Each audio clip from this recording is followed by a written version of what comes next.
해가 바뀌면 모든 교회 담임자는 통계표와 구역 담임자 보고서를 작성해서 보고해야 합니다. 물론 본인이 직접 작성하지 않은 경우도 있지만 보고자는 일단 담임자로 되어 있습니다. 저도 연초에 사무실에서 작성한 통계표와 구역 담임자 보고서를 확인하고 지방회와 연회와 본부에 제출할 3통을 지방회 서기에게 발송하도록 했습니다. 이번에 작성한 통계표와 구역 담임자 보고서를 보고 제가 마음이 좀 놓인 항목이 있었습니다. 바로 주일 예배 출석 인원이 전년보다 조금 늘었다는 겁니다. 그 이유는 작년도 등록한 새가족 수가 많았고 정착률도 높았기 때문입니다. 우리 교회는 평균적으로 매년 40명 가량의 새가족이 등록합니다. 그리고 한 7, 80% 정도 정착을 하게 됩니다. 사실 매년 새가족이 40명 이상 등록한다는 일은 목회자에게는 아주 고무적인 일입니다. 더군다나 정착률이 7, 80%나 된다는 것은 경이적인 일이라고까지 할 수 있습니다. 이 점에서 우리 교회 새가족위원회와 바나바 사역자들은 박수를 받아 마땅합니다. 그러나 문제는 새가족으로 등록한 분들이 해가 바뀌어서 새가족위원회 돌봄에서 벗어날 때입니다. 그때부터는 모든 교우가 새가족위원회나 바나바 사역자의 마음으로 새가족들을 영접해야 하는데 현실이 그렇지 못하다는 겁니다. 새가족실로 들어가는 기간이 끝나면 바로 그와 같이 버려지는 것이 현실이라는 말입니다. 하루아침에 새가족에서 헌가족이 되고 마는 겁니다.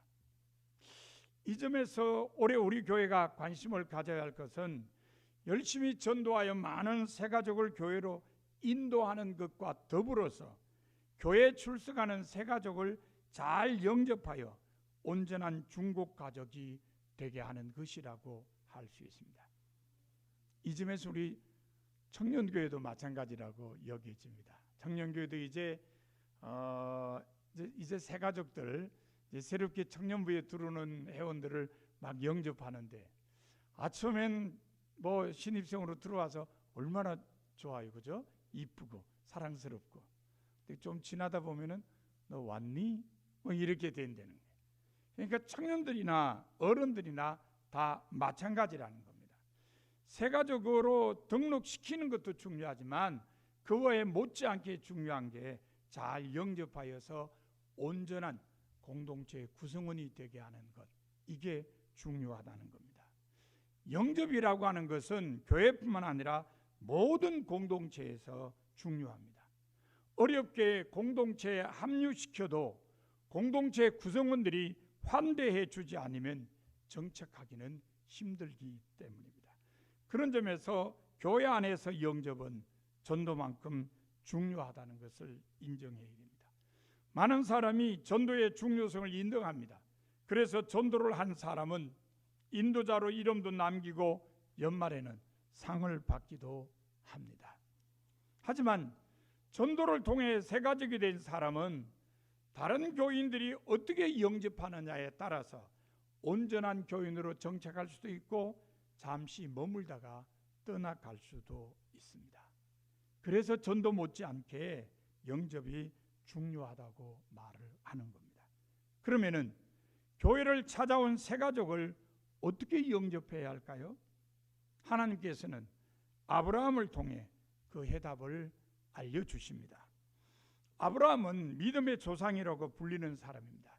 하나님의 말씀을 따라 하란을 떠난 일이라든지 100세에 얻은 아들 이삭을 하나님 말씀에 따라 번제물로 바치려고 한 일 등을 통해서 나타난 그의 순종을 두고 일컫는 말입니다.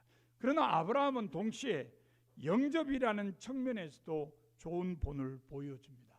오늘 본문은 그 중에 하나입니다. 본문은 아브라함이 나그네를 영접한 이야기입니다.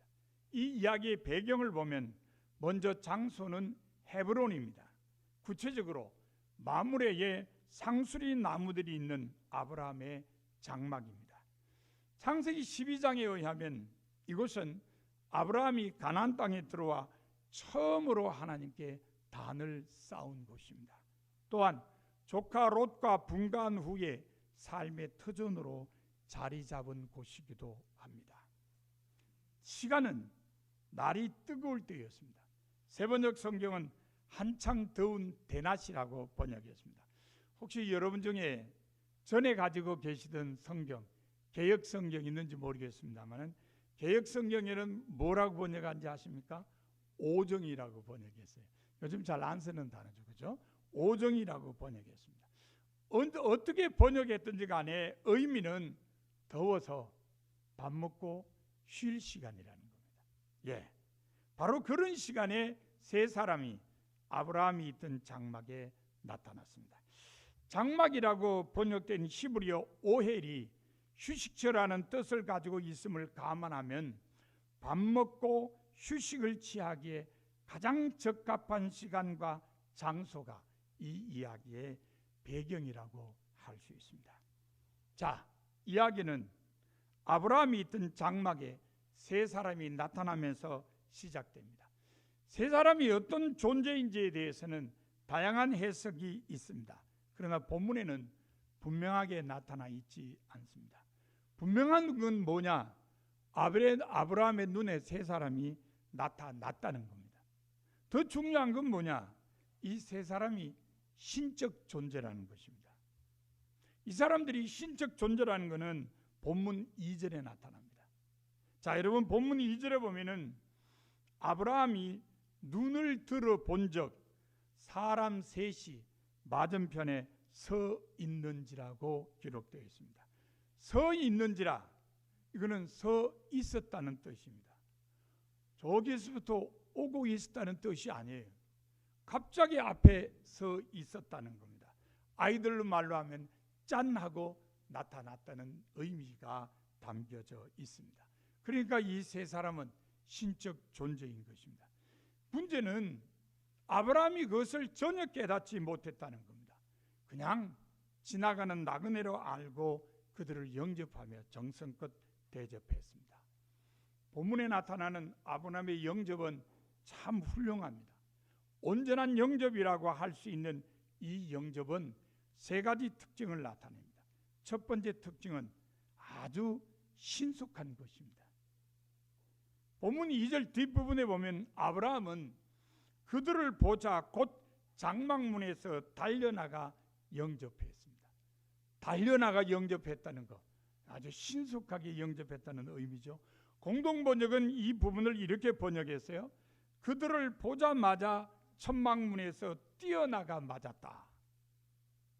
신속한 영접이었다 하는 걸 알려줍니다. 이 밖에도 아브라함의 영접이 아주 신속한 영접이었다는 것은 오늘 본문 속에 다양한 단어로 나타납니다. 6절에 보세요. 아브라함이 사라가 있는 장막으로 갑니다. 그런데 어떻게 갔어요? 급히 갔습니다. 급히 사라에게 갑니다. 그리고 사라에게 떡을 만들려고 그러는데 뭐라 그러면서 만들었어요? 속히 만들. 예, 가서 떡 만들어 달라 그러면서 속히 만들려고 그랬습니다. 7절에 보세요. 아브라함이 가축대가 있는 곳으로 어떻게 갔어요? 달려갔습니다. 그리고 하인에게 고기를 넘겨주면서 어떻게 요리하게 했어요? 급히 요리하게. 아이고, 이 등장하는 단어들이 모두 다 재빠르게 영접했다는 것을 우리에게 알려줍니다. 지체하거나 머뭇거리지 않았습니다. 묻거나 따지지도 않았습니다. 나그네를 본 적 즉시 신속하게 영접했다는 말입니다. 영접은 신속해야 합니다. 조금만 시간이 지나도 의미가 없어집니다. 사람의 생명을 구하는 데만 골든타임이 있는 것이 아닙니다. 사람을 영접하는 데도 골든타임이 있습니다. 여러분이 백화점이나 마트에 물건을 사러 갔다고 생각해 보세요. 손님은 왕이라는 자세로 여러분을 보자마자 어서 오십시오, 뭘 도와드릴까요? 이렇게 인사하는 점원이 있는가 하면 당신은 딱 보니까 아이 쇼핑하러 왔구만. 그러면서 눈길조차 주지 않는 점원이 있다고 합시다. 만약 여러분이 물건을 사야 된다면 어느 가게에서 사겠어요? 두말할 것도 없죠. 예, 두말할 것도 없습니다. 신속하게 손님을 영접하는 가게, 그 가게를 선택할 것입니다. 이 점에서 신속하게 나그네를 영접한 아브라함의 영접은 훌륭한 것이었습니다. 본문에 나타난 아브라함의 영접이 보여주는 두 번째 특징은 정중하고 예의 바른 영접이었습니다. 본문 2절 뒷부분에 보면 아브라함은 몸을 땅에 굽혀서 세 사람을 영접했습니다.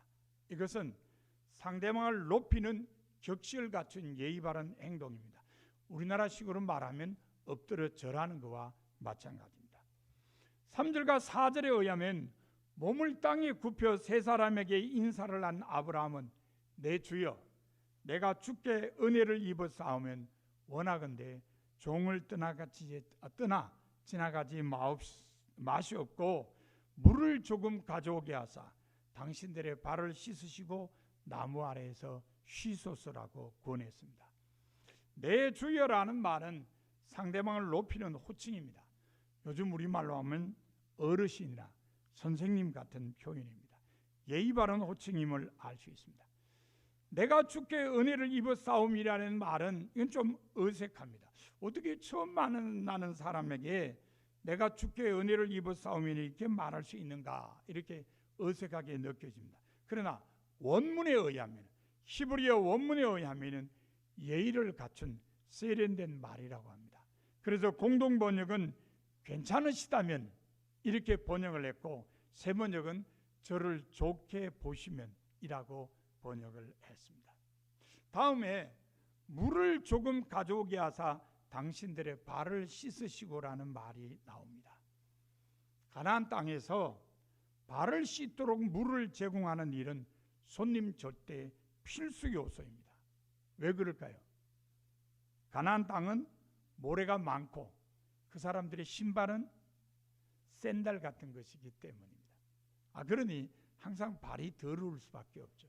남의 집에 들어가든지 자기 집에 들어가든지 집에 들어가려면 항상 발을 씻어야 했던 겁니다. 나무 아래에서 쉬소서라고 번역된 말의 원문은 팔을 빼고 누우소서 이런 말입니다.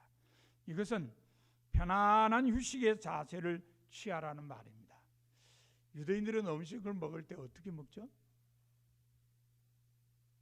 유대인들은 음식 먹을 때 어떻게 먹어요? 예? 손으로 먹는 게 중요합니까? 예. 이렇게 옆으로 비스듬히 누워서 먹습니다. 예, 우리처럼 이렇게 의자에 앉든가 방에 방석에 앉아서 먹는 게 아니고 이 사람들은 다 기대서 먹습니다. 옆으로 편안하게 누워서. 이게 유대인들의 음식을 먹는 자세입니다. 이렇게 먹으면서 대화도 하고 뭐 다양한 의논도 하고 이런 겁니다. 그러니까 나무 아래 쉬소서라는 말, 팔을 베고 누우소서라고 하는 것은 당신이 정말 편안한 자세로 음식을 드시기 바랍니다 라는 제안이라고 할 수 있습니다. 남을 영접할 때는 정중하고 예의 바른 태도로 해야 됩니다. 그렇지 않으면 초대받은 사람은 괜히 왔다는 생각을 하게 됩니다. 여러분이 누군가의 초대를 받고 약속 장소에 도착했다고 생각해 보십시오. 어떤 사람처럼 영접하는 사람이 오른손은 악수하면서 왼손은 주머니에 넣고, 이거 세계적으로 유명한 사람이 우리나라 대통령에게 행한 결례입니다. 이 사람은 자기가 결례를 행한지도 몰랐어요. 왜냐하면 자기들의 문화가 그러니까. 그러나 우리나라 문화는 아니죠.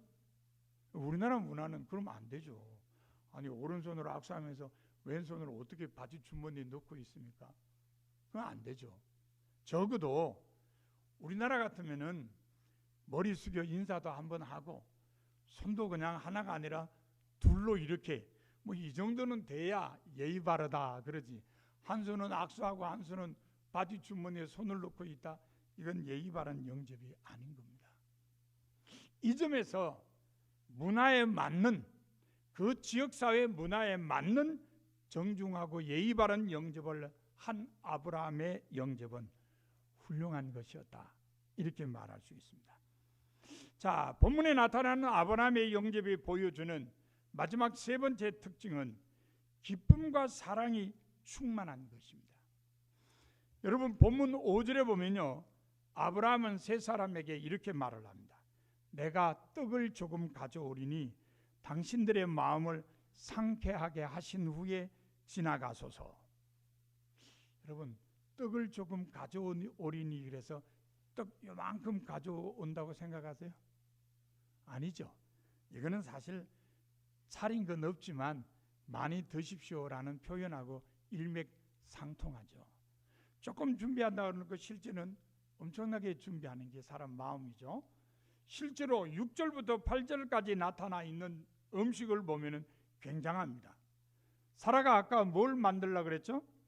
떡을 만들려고 그랬습니다. 그리고는 엉긴 젖과 우유를 가져왔어요. 하인이 아까 뭘 만들었죠? 송아지 고기를 만들었습니다. 이걸 모두 다 차려놓았습니다. 아유, 풍성합니다. 정말 진수성찬처럼 차려놓았습니다.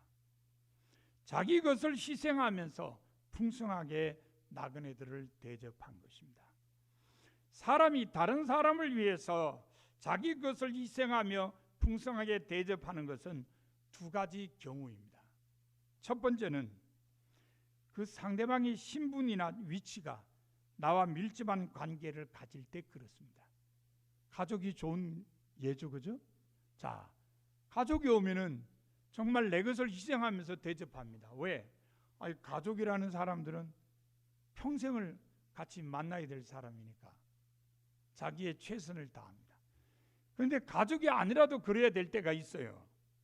자신의 명예나 승진이나 재물 같은 이익을 주는 관계면 역시 자기 것을 희생해서라도 대접을 해야 됩니다. 그런데 이런 경우 말고 상대방이 나에게 전혀 이익을 주지 않는데도 내가 내 것으로 다른 사람을 대접하는 경우도 있습니다. 우리 청년들 가끔 경험할 텐데, 어느 날 어떤 사람이 오늘 내가 쏜다, 마음껏 먹어. 자기하고 아무 관계 없는데 그냥 같이 거기에 어울렸다는 것 때문에 오늘 내가 쏜다, 마음껏 먹어. 그 사람이 왜 그랬을까? 뭔가 기쁜 일이 있기 때문이죠. 뭔가 마음의 기쁨과 사랑이 있었기 때문에 오늘 내가 쏜다. 그리고는 사람들에게 공짜로 대접을 하는 것입니다. 사람이 이 땅에 살아가면서 이렇게 마음에 큰 기쁨과 사랑이 있으면은 내 것을 아낌없이 다른 사람을 위해서 쓸 때가 있다는 겁니다. 아브라함의 희생적인 영접은 어디에 근거하느냐? 후자에 근거하죠. 왜요? 이 세 사람은 나그네니까 갚버리면 그만이에요. 언제 다시 만날 사람도 아니에요. 아브라함에게 무슨 이익을 줄 사람도 아닙니다. 그럼에도 불구하고 아브라함이 자기 것을 희생하면서 이렇게 대접한 것은 이익을 주는 사람 때문이 아니라 나그네를 대접하는 그 자체가 아브라함에게는 기쁨이었기 때문입니다. 나그네를 대접하는 그 기쁨이 아브라함에게 있었기 때문에 이렇게 대접을 한 겁니다. 여러분, 이 나그네를 대접하는 기쁨이 아브라함에게 있었다는 것은 8절을 통해서도 알 수 있습니다. 여러분, 8절 마지막 부분에 보면은 아브라함이 나무 아래 모셔 섬에 그들이 먹으니라 이렇게 되어 있습니다. 나무 아래 모셔 서다, 이 표현은요, 아브라함이 직접 시중을 들었다는 거죠. 이런 일은 별로 없잖아요. 나그네가 오면은 하인들이 다 대접하고 시중 드는 거지 무슨 주인이 그렇게 합니까? 세번역은 뭐라 그러냐면 그들이 나무 아래에서 먹는 동안에 아브라함은 서서 시중을 들었다. 하인들이 있음에도 불구하고 주인이 직접 시중 드는 일을 했다. 이건 아주 특별한 경우입니다. 그러면 언제 이런 특별한 경우가 일어나느냐? 주인의 마음에 기쁨과 사랑이 충만할 때, 정말 이때야말로 최고의 영접이 있게 되는 것입니다.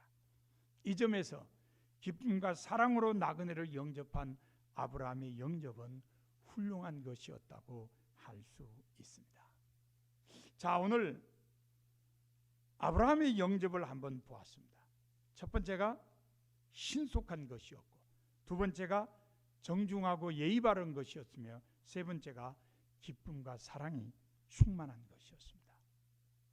사랑하는 성도 여러분, 지금까지 여러분은 우리 교회 새가족으로 등록한 분들을 어떻게 영접하셨습니까?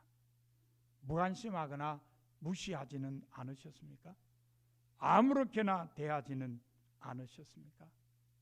처음 교회를 찾는 사람에게는 기존 성도의 영접 자세가 아주 중요합니다. 그러므로 여러분도 아브라함을 본받아 온전한 영접을 하셔야 합니다. 누가 교회를 찾아오더라도 신속하게 영접하고 정중하고 예의 바르게 영접하며 기쁨과 사랑으로 영접해야 합니다. 오늘 이 심야기도에 참여한 우리 젊은이들도 마찬가지입니다. 청년교회에 누가 찾아오더라도 신속하게 영접하고 정중하고 예의 바르게 영접하며 기쁨과 사랑으로 영접해야 됩니다. 그래야 공동체의 한 구성원으로 환대를 하게 되는 겁니다. 여러분 모두 신속한 영접, 정중하고 예의 바른 영접, 그리고 기쁨과 사랑이 충만한 영접으로 새가족을 잘 환대하시는 성도가 다 되시기를 바랍니다. 이제 마음을 같이